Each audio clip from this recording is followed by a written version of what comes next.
በስመ አብ ወወልድ ወመንፈስ ቅዱስ አሐዱ አምላክ አሜን። ሰላም ሰላም ክቡራት ተኸታተልታይ ከመይ ቀኒኹም? ኣነ እግዚአብሔር ይመስገን ጽቡቕ ኣለኹ። ከምቲ ኣነ ጽቡቕ ዘለኹዎ ሰላም ክትህልዩ ናይ ኩሉ ግዜ ትምኒተይ እዩ። እምበር ክቡራት ተኸታተልታይ ናይ ልምዓንቲ ሕፅር ዝበለት ቪድዮ ሒዘልኩም መፅእ ኣለኹ። ሸር ላይክ ሳብስክራይብ ኣይትረስዑ ክቡራት ኣሕዋተይ። ናይ ልምዓንቲ ቪድዮ ማርያም እያ ትብል። ማርያም ማለት መርሕ ለመንግስተ ሰማይ ወይ ከዓ ናብ መንግስተ ሰማያት መሪሓ እተቱ ማለት እዩ። ካብ ክብሩ ዝተዋረደ ካብ ማሕበረ መላእክት ዝተፈለየ ምስ ኣምላኽ ዝተባእሰ ንግዚያዊ ድልየቱ ክብል ውልድነት ስላሴ ዝሰኣነ ኣዳም ምስ ዘርኡ ናብ ዝቐደመ ክብሩ ንክምለስ ምክንያት ዝኾነቶ ኣዴና ቅድስቲ ድንግል ማርያም ምዃና ዝተዓፀወ ናይ ገነት ማዕፆ ዝተኸፈተ ብኣኣ ምዃኑ ወርሓዊት ጸድቕቲ ስለ ዝኾነትን ናብ መንግስተ ሰማይ መሪሓ እትእቱ ትበሃል። በዚ ምክንያት ከዓ ነታ ኣድነትን ማላደነትን ፀግዒ ከይገበረ ናብ መንግስተ ሰማያት ምእታው ዝከኣለ የለን። ናይዚ እግዚኣብሔር ናይ ድሕነት ስራሕ ክንዛረብ ከለና ንድንግል ማርያም ክንርስዕ ኣይንኽእልን ኢና። ምክንያቱ ንጎይታና ዝወለደት ሓዚላ ተስተሰደደት ካብ ዝመሃረሉ እዋን እውን ምስኡ ከርተስ ዝበለት እያ። ካብ ዝተሰቐለሉ እዋን እውን ካብ እግሩ መስቀሉ ኣይተፈለየትን። ልዕሊ ኩሉ ድማ ንክርስቶስ ጎይታና መንግስተ ሰማያት ሃድዩ እያ።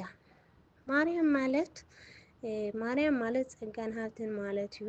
ቅዱስ ገብርኤል መላእክቲ ኣብ እቲ መላእክቲ ጸጋ እግዚአብሔር ምሳኺ እዩ እሞ ባህ ይበልኪ ብማል ሙሉእ ዝኾነ ጸጋን ሃብትን ከም ዝተዋህባካ ስጋካ ነሳ ወሲዱ ዝውለድ ናይ ሃቲታት ኩሉ ጎይታ ኢየሱስ ክርስቶስ ኩሉ ሳዕ ምሳእ ከም ዝኾነ መስኪሩ እዩ። እቲ ምስክርነቱ ከዓ ሓቂ እዩ፣ ንእግዚአብሔር ይኣምኖ እዩ እንዳበለ ናይ ዝኸበረት ኣዲኡ ኣመላድነትን ዘይቅበልን ዘየፍቅራን ሰብ ካብቲ ፀጉኡን ካብ መንፈሳዊ ሃብቱን ንርእሱ ድኻኽን ዝገበረ ክፈልጥ ኣለዎ። ንዝተዋህቦ ኣምልካዊ ውህበት ምንዓቕን ከም ዘይጠቅም ጌርካ ምዝራብን ነቲ ጎይታ ውህበትን ንዝኾነ እግዚአብሔር ምንዓቕ እዩ። ነቲ ዝጠቅም ጸጋ እውን ኮንቲ ምግባር እዩ። እግዚአብሔር ንዝመረፃ ንዘኽብራ ንዝፈትዋን ምሕደሪኡ ወይ ከዓ ኣዲኡ ገይሩ ዝፈለያ ዝኩነንን ዘናእስን ዘዋርድን ሰብ ብመንፈስ ቅዱስ ካብ ዘወሃብን ካብ ዝርከብ ጸጋን ሃብትን ዝዓረቐ ወይ ከዓ ዝተፈለየ እዩ። ስለዚ ንሕና ክንገብሮ ዝግባእ እግዚአብሔር ፈትዩ ጸጉኡን ሃብትን ብዝዓደላ ቅድስቲ ድንግል ማርያም ኣመላድነትን ብምእማን ናይቲ ጸጋ ተሳተፍቲ ምዃን እዩ። ንዓኣ ንፈቱን ንኽብርን ኩለና ነዚ ማዕርግን ክብርን ንዝመረፃ እግዚአብሔር ንፈትወን ነኽብረን ንዓኣ እውን ክትፍቶ ክትኽበርን ክትምስገንን ዝገበረ ናይ እግዚአብሔር መንፈስ እዩ። ካብ ድንግል ማርያም ዝተወለደ መድኃኔ ዓለም ናብ ዝቐደመ ክብሩ ስለ ዝመለሶ ኣዳም ስኢንዎ ዝነበረ መንፈሳዊ ሃብትን ናይ ውልድነት ጸጋን ረኺቡ እዩ። ኣዴና ቅድስቲ ድንግል ማርያም ወይ ከዓ እመቤትና እውን ጸጋን ሃብትን ዝተረኸበላ እያ። ማርያም ማለት ብስጋን ብነፍስን ፍጽምቲ ማለት እዩ። እግዚአብሔር ንጹህ ባህሪ ቅዱስን ፍጹምን ክኸውን ከሎ ነቲ ድኹም ዝኾነ ናይ ኣዳም ተዋሂዱ ንናይ ደቂ ሰባት ዘርኢ ካብ ባርነት ነፃ ምእንቲ ክወፅእ ምሕደር ዝኾነ ይደሊ ነበረ። ብምዃኑ እውን ነቲ ንጹህ ባህሪ ዝኾነ እሳተ መለኮት ክትፃወር ዝመረፃ ቅድስቲ ድንግል ማርያም እያ። ቅድሚ ዓለም በኣምላኽ ህሊናት ሓሲባ ዝነበረት ናይ ኣዳም ኃጢአት ዘይሓለፈ ወይ ከዓ ዘይተንከፋ ንጹሃን ቅድስቲ ቅዱሳን ብምዃና ብስጋኣን ብነፍሳን ፍጽምቲ ትበሃል። ፍጽምቲ ማለት መንቅብን ጉድለትን ዘይብላ ማለት እዩ። ቅዱስ ጳውሎስ ኣብ ጸባ ዝቕለስ ዝበለ ኩሉ ህፃን ስለ ዝኾነ ንናይ ጽድቂ ቃል ኣይፈልጥን እዩ እሞ እጹብ ምግቢ ግና ነቶም ጽቡቕን ክፉእን ምፍላይ ብስርሖም ዝለመደ ልቦና ንዘለዎም ፍጹማን ሰባት እዩ ብምባል ብዛዕባ ፍጹማን ተዛሪቡ እዩ። ቅዱስ ያዕቆብ እውን ኣብ ትዕግስትን ከምኡውን ብሓንቲ እኳ ከይጎደለኩም ፍጹማትን ሙሉኣትን ምእንቲ ክትኾኑ እታ ትዕግስቲ ፍጹም ግብሪ ይሃለዋ ኢሉ እዩ። ኖህ ብትውልዱ ጻዲቕን ፍጹምን ሰብ እውን ነይሩ። ኢዮብ ብፍጹምን ቅኑዕን እግዚአብሔር እውን ዝፈርሕ ካብ ክፉእ እውን ዝረሓቐ እዩ ነይሩ። ይትረፍዶ ኣዶ ኣምላኽ ብእምነት ኣይዳን ዝበሰሉን ዝዓበዩን ዝጸንዑን ናይ እግዚአብሔር ሰባት ፍጹማን ተባሂሎም እዮም። ብምዃኑ እውን ብናይ ኣዴና ፍጽምቲ ምዃና ክንጠራጠር ኣይግባእን። ንሳ ካብዞም ኩሎም ትህልጽ እያ እሞ እዚ ከምዚ እንተኾይኑ ጥርጥር ቦታ ኣይህልዎን እዩ።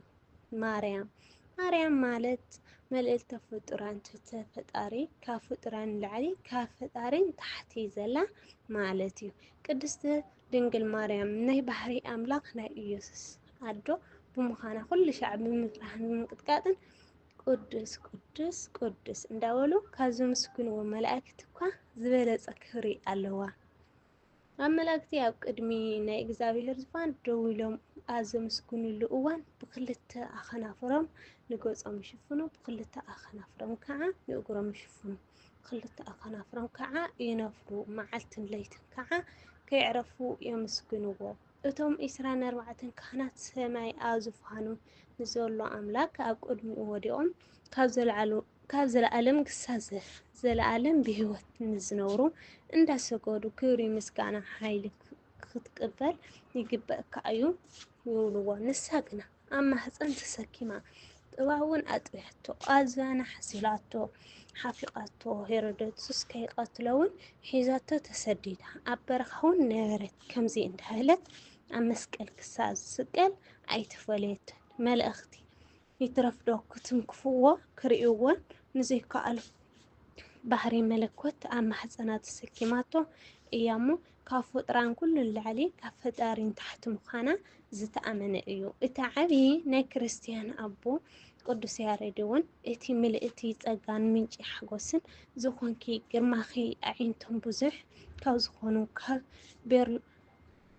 ሴርሉቤንን ኣከናፍሮም 6 ካብ ዝኾኑ ሱራፊኤልን ዝበለጸት ዝተፈተወን እዩ። ካብ መለኮታዊ ሓይሊ ካብ ዝወፅእ ሓዊ ምእንቲ ክድሕኑ ንሳቶም ገጾም ይሽፍኑ። ንስኺ ግና ንመለኮት ምሕደሪ ኮንኪ ናይ መለኮት ባህሪ እውን ኣይቃጸልክን ናይ ሓዊ ነበልባል እውን ተሰኪምኪ ኢልዋ እዩ። እምበኣር እምነት ካብ ምስማዕ እዩ፣ ምስማዕ ከዓ ካብ እግዚአብሔር ብምዃኑ ንእመን።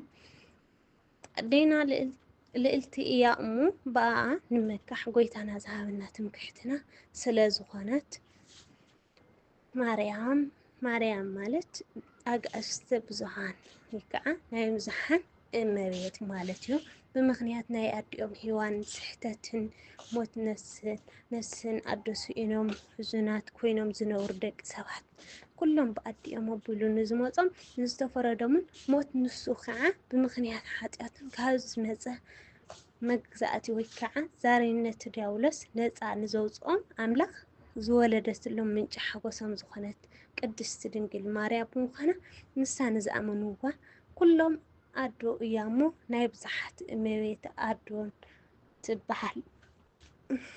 ኣዶ ጎይታና እመቤት እያ። ሔዋን ናይ ህያውያን ኩሉ ሓደ ተባሂላ ነይራ።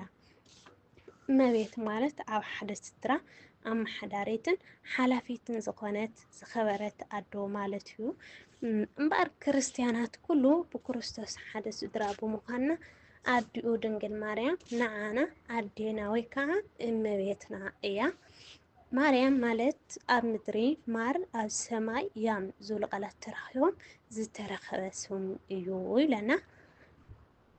ኣብ ምድሪ ኣብ ዝነብሩ ሰባት ብጣዕሚ ዝወዳደሩ ዘይርከብ ምግቢ ማር ወይ ከዓ መዓር እዩ። ከምኡውን ኣብ ገነት ቅዱሳን ዝምገብዎ ኣብ ብሔረ ህያውያን ኣብ ብሔረ ብፅዓን ዝነብሩ ቅዱሳን ጥራሕ ዝኾነ ኣዝዩ ጥዑም እያን ዝበሃል ምግቢ ኣሎ።